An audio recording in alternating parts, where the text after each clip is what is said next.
Every academic year, Georgetown University has about 5,000 students living on campus.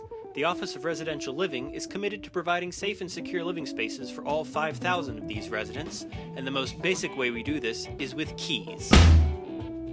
What keys you have access to and where they are kept will vary depending on your role within the department. The constant and most important rule, however, is the same for everybody. This seems obvious, but if we can't account for a key's whereabouts, it's a major safety concern, and we have to change the lock and order new keys for that resident's space as soon as possible. It's part of an RHO assistant's job to check that all spare keys are accounted for at the beginning and end of each day.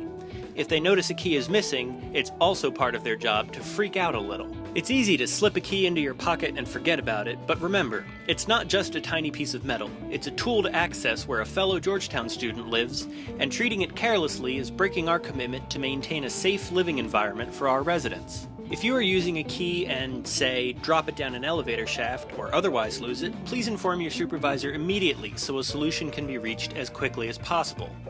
Also, if a key goes missing and you were the last one to have it, we will find you and make you help us freak out about it.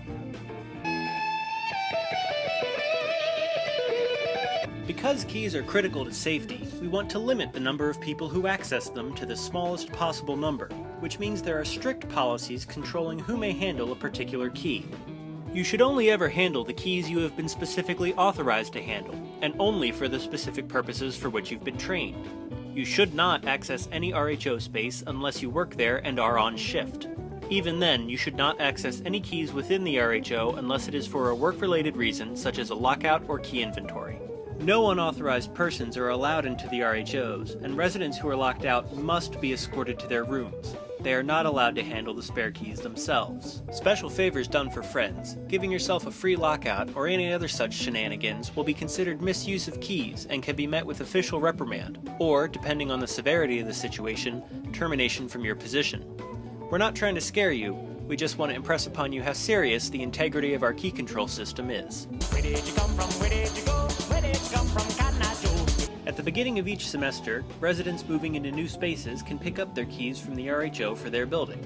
After the semester gets underway, students who are late to arrive, are undergoing room switches, or have lost their keys, can pick up keys at the Office of Residential Living located at Harbin 100. Similarly, residents who are leaving their spaces at the end of a semester can return their keys to the RHO. Residents can keep their keys over winter break as long as they are assigned to the same place for the spring semester. Residents who have lost their keys will have to pay for a lock change for their residential space, and new keys will be cut. Once the lock is changed and the new keys are ready, the resident and their roommates can pick up their new keys from Harbin 100 during regular business hours. Emergency lock changes can be ordered through residential living, or after hours, GUPD, if a resident's keys are stolen or they otherwise feel unsafe in their living space.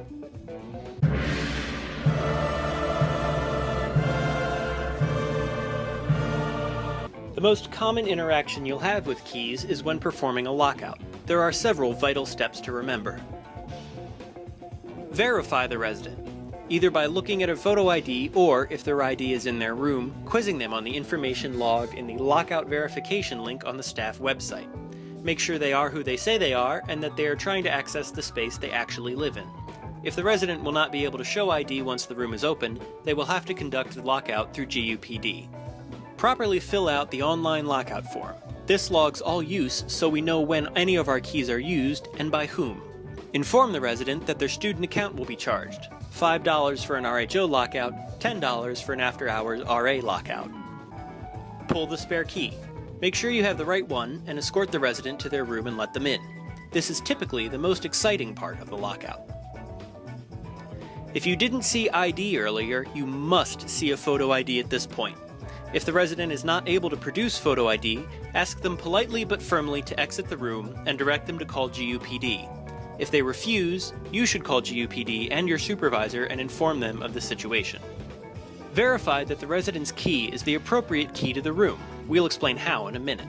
If they are unable to produce a verified key to their room, they will have to report to Harbin 100 for a lock change. Return to the RHO and finish the online lockout form. Make any notes if something weird happened that you think should be on record, and ensure that the information is filled out correctly. Put the key back in the right place. every key on campus is unique. Take a quick look at your own key. These numbers are a code that designate what the key opens and who it was issued to. This part is called a submaster code. This indicates the group of spaces the key belongs to. For example, all keys on the second floor of Darnell may start with the code HMM1, while all keys on the third floor start HMM2. This is the core code. This indicates the specific door the key opens.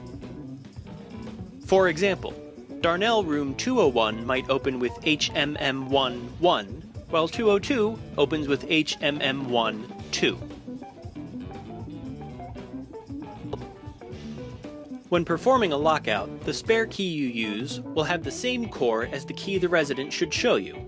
This is how you verify whether it is the right key.